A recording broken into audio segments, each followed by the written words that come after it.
Welcome back friends. तो जैसा कि आप जानते हैं हमने कंप्यूटर सीरीज़ कंप्लीट कर दी है और जनरल अवेयरनेस को हम कंटिन्यू कर रहे हैं। फंडामेंटल राइट पे आज हम लेक्चर लेकर आए हैं जो लेक्चर नंबर 2 रहेगा। एक्चुअल में ये पॉलिटी का लेक्चर नंबर 2 है, जिसमें लेक्चर नंबर 1 हमने अपलोड किया था, उसमें हमने प्रीएम्बल और बेसिक फीचर्स ऑफ कॉन्स्टिट्यूशन हमने देखे थे। आज हम लेक्चर नंबर 2 में फंडामेंटल राइट्स को पढ़ने वाले हैं।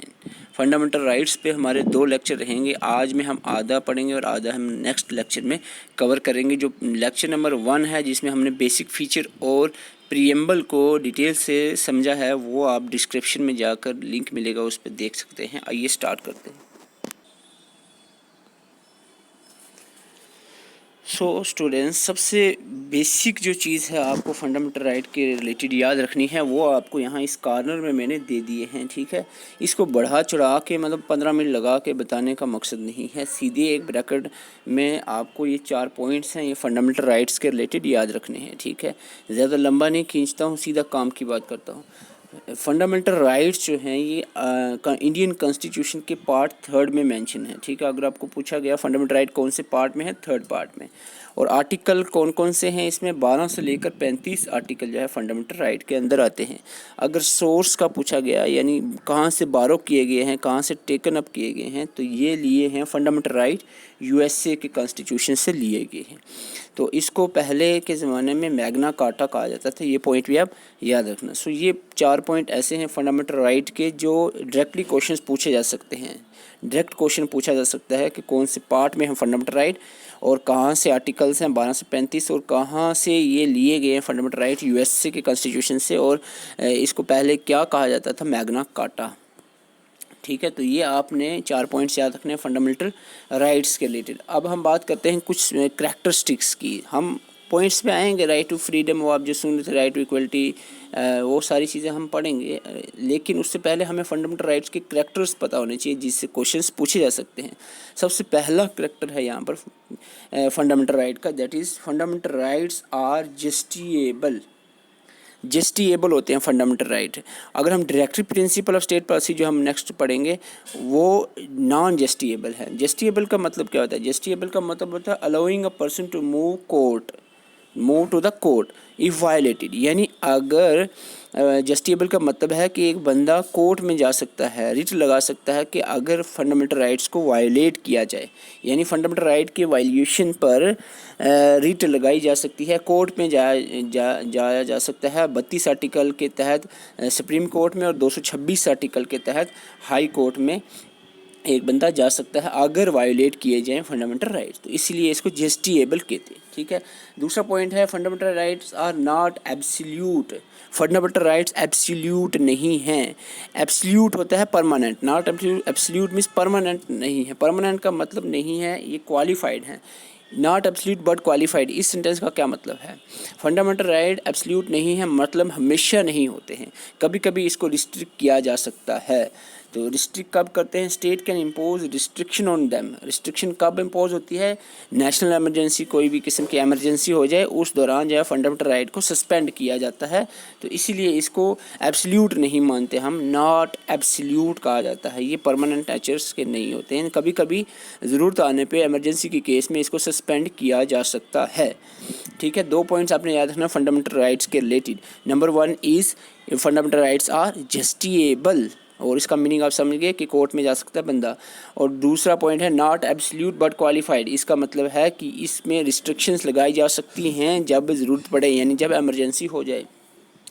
अब हम इसी इमरजेंसी के केस में एक पॉइंट देखते हैं, fundamental right can be suspended during national emergency except article 20 और 21। ये पॉइंट है बहुत इम्पॉर्टेंट एग्ज़ाम के रिलेटेड कि कौन से आर्टिकल इमरजेंसी के दौरान भी सस्पेंडेड नहीं होते। वो हैं आपके आर्टिकल 20 और 21।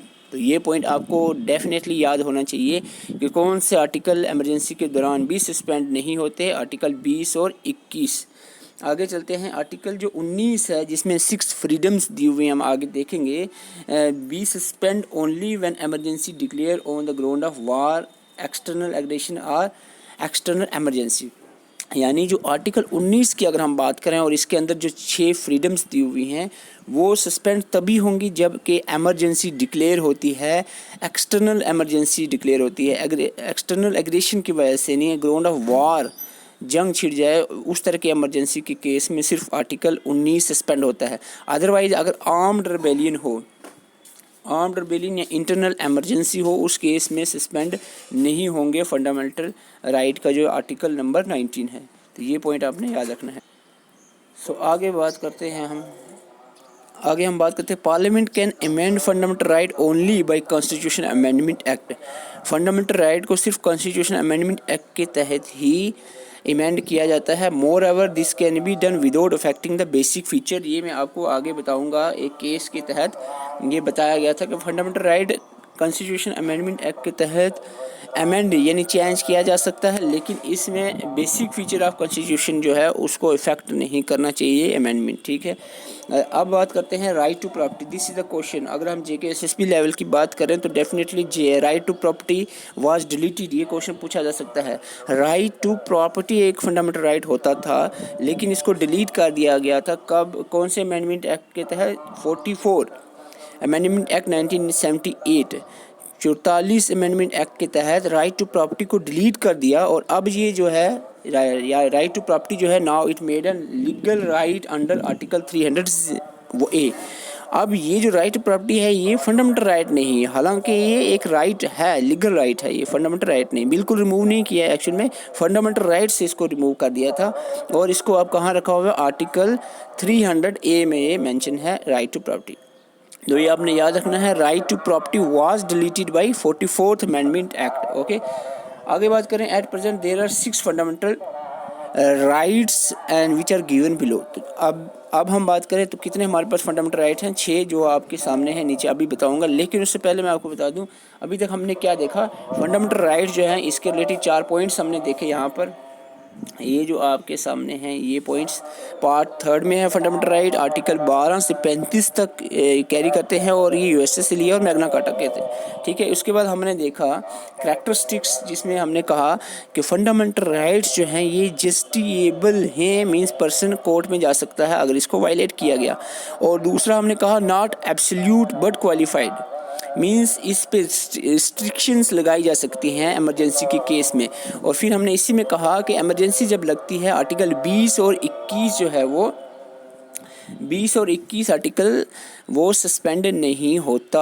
और 19 आर्टिकल की बात करें ये सस्पेंड होगा सिर्फ एक्सटर्नल इमरजेंसी के केस में, इंटरनल इमरजेंसी के केस में ये भी सस्पेंड नहीं होगा, ठीक है। उसके बाद हमने कहा कि फंडामेंटल राइट में अमेंडमेंट लाई जा सकती है, लेकिन बेसिक फीचर को इफेक्ट करने के बगैर अगर आप अमेंड करते हैं कॉन्स्टिट्यूशन को, पार्लियामेंट अगर अमेंड करता है तो पार्लियामेंट के पास ये पावर है कि अमेंड कर सकता है। उसके बाद हमने कहा कि राइट टू प्रॉपर्टी जो है ये 44 अमेंडमेंट एक्ट के तहत डिलीट कर दिया है और 300A आर्टिकल में इसको रखा हुआ है। अब हम बात करें there are 6 fundamental rights are given below. सबसे पहले आपको ये फंडामेंटल राइट जो 6 हैं इनको आपने याद रखना है, फिर हम आगे चलते हैं। देखो सबसे पहले यहाँ पर ये क्वेश्चन पूछा जा सकता है कि ये जो 6 फंडामेंटल राइट है इनके आर्टिकल्स पूछे जा सकते हैं। आपको पूछा जा सकता है राइट टू इक्वलिटी के आर्टिकल्स कहाँ से लेकर कहाँ तक है। 14 से लेकर 18 तक राइट टू इक्वलिटी के आर्टिकल्स आते हैं, ठीक है। और राइट टू फ्रीडम के 19 से 22 तक राइट टू फ्रीडम में आता है। राइट अगेंस्ट एक्सप्लॉयटेशन 23-24 आर्टिकल आते हैं इसमें। Right to freedom of religions 25 से 28 आर्टिकल इसमें आते हैं, यानी आर्टिकल नंबर 25 से लेकर आर्टिकल नंबर 28 तक इसमें आता है, ठीक है। कल्चरल एजुकेशन राइट में आर्टिकल 29 और 30 आता है। राइट टू कॉन्स्टिट्यूशन रेमेडीज़ में आर्टिकल 32 और जो रिमेनिंग आर्टिकल्स रहते हैं इसमें आते हैं, ठीक है। तो ये सबसे पहले आपने सीक्वेंस विद आर्टिकल्स आपने याद रखना है, ये आपका काम है, ठीक है। समझाने का हमारा काम जो था वो हम समझा दिया ऊपर और आगे भी समझाएंगे, लेकिन जो चीज़ें याद रखनी हैं आपको डायरेक्टली तो वो आप याद रखेंगे तभी काम बनेगा, ठीक है। अब हम बात करें, मैंने आपको पहले ही बताया यहाँ पर आर्टिकल 12 से लेकर 35 तक फंडामेंटल राइट्स में आते हैं आर्टिकल्स। तो स्टूडेंट्स जो हैं वो डायरेक्ट 14 से शुरू करते हैं और 32 पे ख़त्म।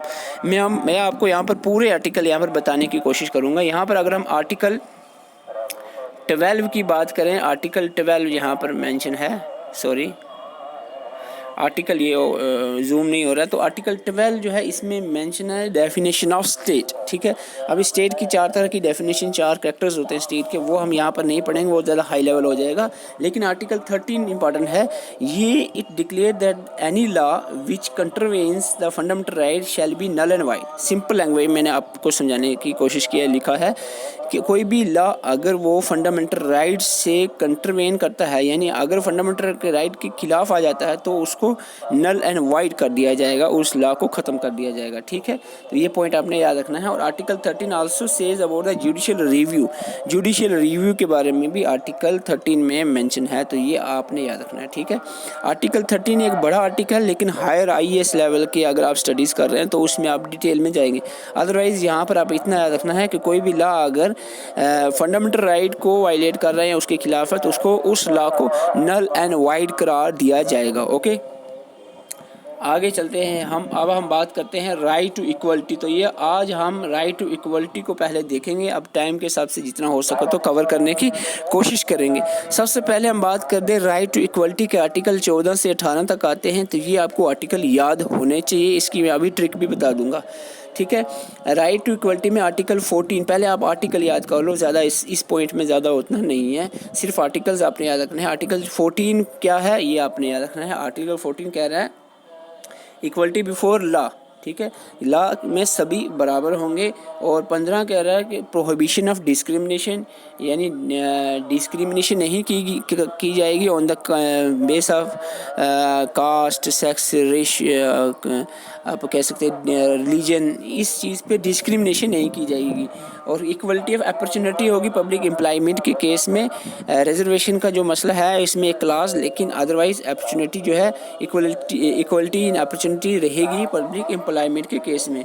एबोल्यूशन ऑफ अनटचेबिलिटी, अनटचेबिलिटी को एबोलिश किया गया है यहाँ पर आर्टिकल 17 के अंदर। और 18 में कहा गया है एबोल्यूशन ऑफ टाइटल्स, यानी कोई भी जैसे टाइटल्स किसी को के नाम के पीछे टाइटल नहीं लगाना है। इस तरह के जो टाइटल्स होते हैं, जैसे कि भारत रत्न किसी को मिला तो इस तरह का भारत भूषण, श्री, जो ऐसे अवार्ड्स मिलते हैं, इनको नाम के पीछे टाइटल नहीं लगाया जा सकेगा, सिवाय मिलिट्री अवार्ड्स के जिनमें टाइटल लगाया जा सकता है, बाकी अवार्ड्स में टाइटल नहीं लगाया जा सकता, ठीक है। आपको यहाँ करना क्या है, आपको यहाँ पर आर्टिकल्स याद रखने हैं, उसके लिए आपको ये ट्रिक मैंने बताई हुई है। ट्रिक क्या है, आपको याद रखना है कि लॉ रिमूव्स डॉट आपने याद रखना, और एक law removes dot, DOUB silent रखना है, और T डॉट, ठीक है। आर्टिकल 14 कह रहा है law means equality before law.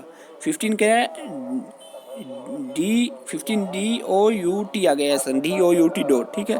Law removes dot, DOUT dot. 14 और 15 क्या होगा, D16 O, 17 U, 18 T। आपको पहली बार ये ट्रिक अजीब लगेगी, लेकिन जब आप रीड आउट करोगे 1-2 बार तो आपको आसान लगेगी। D for discrimination, okay, abolition of discrimination और अपॉर्चुनिटी के रिलेटेड, और अनटचेबिलिटी और टाइटल, ठीक है। तो इस तरह से आपने याद रखना है। यहाँ पर मैं आपको बता देता हूँ, यहाँ पर बता दो, यहाँ पर मैंने कहा लॉ, यहाँ आपने लॉ और यहाँ डॉट, DOUT डॉट, ठीक है। Law removes equality before law, ठीक है। तो लॉ, इसके बाद 15 का प्रोहिबिशन ऑफ डिस्क्रिमिनेशन, D। 16 में क्या आना चाहिए, DO means opportunity, equality of opportunity. और 17 में क्या आना चाहिए, DOUT, U यहाँ पर DOU, अनटचेबिलिटी। और 18 आ गया टाइटल। आपको पहली बार शायद याद ना हो, तो 2-3 बार इसको रीड आउट करोगे विद ट्रिक, तो आपको ये आसानी से याद हो जाएगी। इनके आर्टिकल्स ही आपको मेनली याद रखने हैं, ठीक है। आगे एक और पॉइंट है जो आपको पूछा जा सकता है, वो है आपका कि आर्टिकल 15, 16, 19, 29 और 30 ये ऐसे आर्टिकल हैं जो अवेलेबल होते हैं सिर्फ सिटीजन्स के लिए, ठीक है। फंडामेंटल राइट सिटीज़न हो या फॉरेनर हो, उन दोनों के लिए अवेलेबल होते हैं। लेकिन ऐसे फंडामेंटल राइट जो सिर्फ इंडियन सिटीजन्स के लिए ही अवेलेबल हैं, वो हैं आपके आर्टिकल 15, 16, 19, 29, 30, ठीक है। 15, 16, बीच में 19 याद रखना है, 15, 16, 19 और 29, 30। तो ये आर्टिकल सिर्फ सिटीज़न को ही अवेलेबल होते हैं, ठीक है। तो ये आपने पॉइंट याद रखना है। तो आगे चलते हैं। आई होप ये पेज आपको क्लियर हो गया होगा। इसमें हमने राइट टू इक्वलिटी के आर्टिकल्स विद ट्रिक याद करने की कोशिश की है, और वो जो इसके बेसिक्स जितने भी पॉइंट्स हैं वो हमने कवर करने की कोशिश की है। तो आई थिंक आज के लेक्चर में इतना ही है। नेक्स्ट में हम कवर करने की कोशिश करेंगे। Thank you for watching.